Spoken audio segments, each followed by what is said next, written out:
Assalamualaikum warahmatullahi wabarakatuh. Bismillahirrahmanirrahim. Wassalatu wassalamu ala Rasulillah wa ala alihi wa sahbihi wa man tabi'ahu.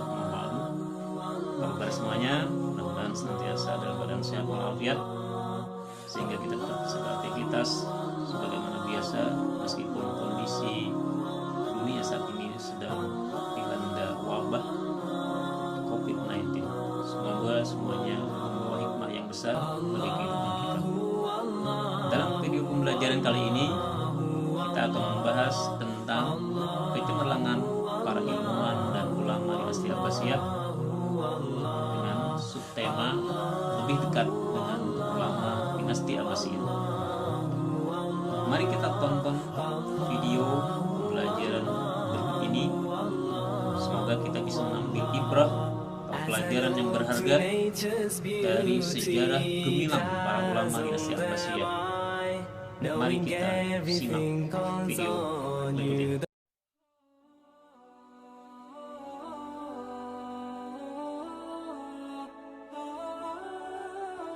Lebih dekat dengan ulama dinasti Abbasiyah. Dalam pembicaraan ini kita kelompokkan menjadi 3 bagian. Pada bagian pertama kita akan membahas tentang ulama penyusun Kutubus Sittah. Pada bagian kedua kita akan membicarakan tentang 4 ulama mazhab, dan bagian ketiga tentang ulama tafsir. Pada bagian pertama, ulama penyusun Kutubus Sittah, kita akan membahas 6 orang ulama besar dalam bidang hadis yang hidup pada masa dinasti Abbasiyah. Yang pertama adalah Imam Al-Bukhari.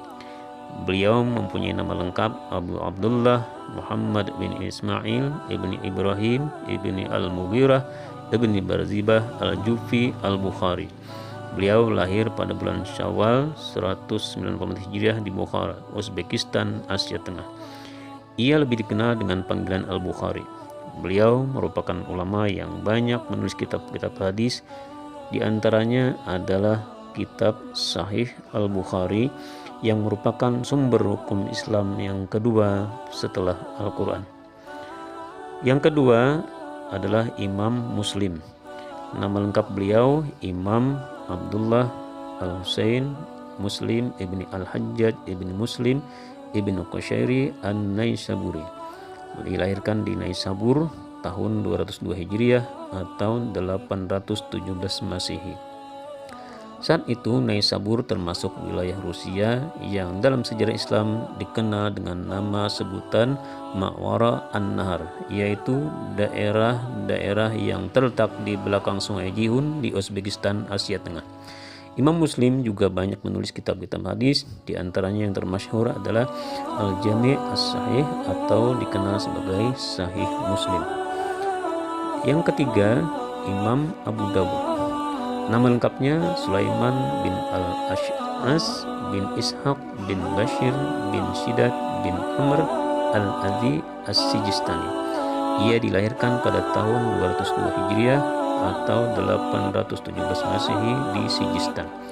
Sejak kecil, Abu Daud sudah mencintai ilmu dan para ulama. Belum cukup dewasa, ia sudah mengunjungi dan mengelilingi berbagai negeri seperti Hijaz, Syam, Mesir, Irak, Jazirah Sagar, Khurasan, dan negeri-negeri lain untuk belajar hadis dari para ulama. Berbagai hadis yang diperolehnya disaring. Hasil penyaringan itu dibukukan dalam kitabnya yang bernama Kitab As-Sunan atau Sunan Abi Dawud. Imam At-Tirmizi. Imam At-Tirmizi banyak pula mengarang kitab-kitab seperti Kitab Al-Ilal, Kitab Al-Asma As-Sahabah, Kitab Al-Asma Al-Kunyah, dan yang terkenal adalah Kitab As-Sunan. Dalam hadis Hasan disebutkan bahwa Sunan At-Tirmizi adalah induk hadis Hasan. Kitab tersebut terdiri dari 4 bagian. Bagian pertama adalah bagian yang dipastikan kesahihannya. Bagian kedua, bagian yang mencapai syarat sebagaimana Abu Daud dan An-Nasai. Bagian ketiga, bagian yang jelas illatnya, dan bagian yang menerangkan menurut perkataannya sendiri. Imam An-Nasai. Nama lengkapnya adalah Ahmad ibnu Syu'aib ibnu Ali ibnu Sinan ibnu Abdurrahman An-Nasai. Lahir tahun 215 Hijriah dikenal dengan nama An-Nasa'i yang dinisbatkan kepada kota Nasa'i di Khurasan. Imam An-Nasa'i menerima hadis dari Sa'id, Ishaq bin Rawahah dan ulama lainnya dari tokoh hadis di Khurasan, Hijaz, Irak, Mesir, dan Jazirah Arab. Imam An-Nasa'i terkenal karena ketinggian sanad hadisnya. Kitab Sunan An-Nasa'i memuat lebih sedikit hadis dhaifnya setelah kitab Sahih Bukhari dan Sahih Muslim. Imam Ibnu Majah.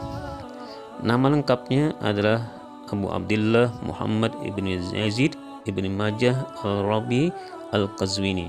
Beliau terkenal dengan kejujuran dan akhlak mulianya.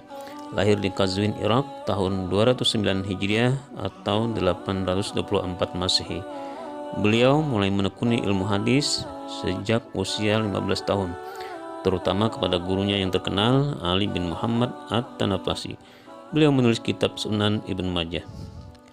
Selanjutnya adalah 4 ulama mazhab. Yang pertama adalah Imam Hanafi. Nama lengkap beliau adalah Nu'man bin Zuta bin Mahan At-Taimi, dikenal sebagai Imam Abu Hanifah, pendiri mazhab Hanafi. Beliaulah yang pertama kali menyusun kitab fikih berdasarkan kelompok tertentu atau secara tematik, seperti bab taharah, bab salat, puasa, dan seterusnya. Metode beliau ini diikuti oleh para ulama sesudahnya seperti Imam Malik dan lain-lain. Imam Malik. Beliau adalah pendiri mazhab Maliki yang lahir di Madinah tahun 93 Hijriah. Beliau menerima 300 hadis dari golongan tabi'in dan 600 hadis dari golongan tabi'ut tabi'in. Beliau menulis kitab Al-Muwatta yang disusunnya selama 40 tahun dan telah ditunjukkan kepada 70 ahli fikih di kota Madinah. Selanjutnya adalah Imam Syafi'i. Beliau adalah pendiri mazhab Syafi'i. Beliau adalah Abu Abdullah Muhammad bin Idris Asy-Syafi'i yang merupakan keturunan Quraisy dari Bani Muttalib. Nasabnya bertemu dengan Rasulullah dari garis keturunan Abdul Manaf. Beliau dilahirkan di Khuzah tahun 150 Hijriah. Beliau telah hafal Al-Quran di usia 7 tahun dan hafal kitab Al-Muwatta di usia 10 tahun. Karya beliau diantaranya adalah kitab Al-Um. Yang keempat adalah Imam Hambali. Beliau adalah pendiri mazhab Hambali. Nama lengkapnya adalah Ahmad bin Muhammad bin Hanbal bin Hilal bin As'ad al-Marwazi al-Baghdadi. Lahir tahun 164 Hijriah di Baghdad. Beliau memiliki hafalan yang kuat dan keahlian menulis yang indah. Kitab-kitab karya beliau sangat banyak. Di antaranya adalah kitab Al-Musnad yang berisi lebih dari 27.000 hadis. Selanjutnya adalah ulama-ulama bidang tafsir. Yang pertama, Imam Ibnu Jarir At-Tabari. Nama lengkap beliau Abu Ja'far Muhammad Ibnu Jarir Ibnu Yazid Ibnu Katsir Ibnu At-Tabari, atau lebih dikenal dengan Ibnu Jarir atau At-Tabari. Lahir di daerah Amol, Tabaristan, sebelah selatan Laut Kaspia pada tahun 839 Masehi. Ia hidup dan tumbuh di lingkungan keluarga berada yang mementingkan pendidikan, terutama di bidang keagamaan. Pada masanya, perkembangan ilmu pengetahuan dan kebudayaan Islam mengalami kejayaan dan kemajuan. Karya yang terkenal adalah Tafsir At-Tabari. Yang kedua adalah Imam Ibnu Katsir. Nama lengkap beliau adalah Imaduddin Ismail Ibnu Umar Ibnu Katsir Al-Qurashi. Lahir tahun 700 Hijriah atau 1302 Masehi di Mijdal, sebuah tempat di kota Basrah. Beberapa karya Ibnu Katsir yang terkenal adalah Tafsir Al-Quran, sebuah kitab tafsir berbentuk riwayat yang telah diterbitkan berulang kali. Sekian pembelajaran kita kali ini. Wassalamualaikum warahmatullahi wabarakatuh.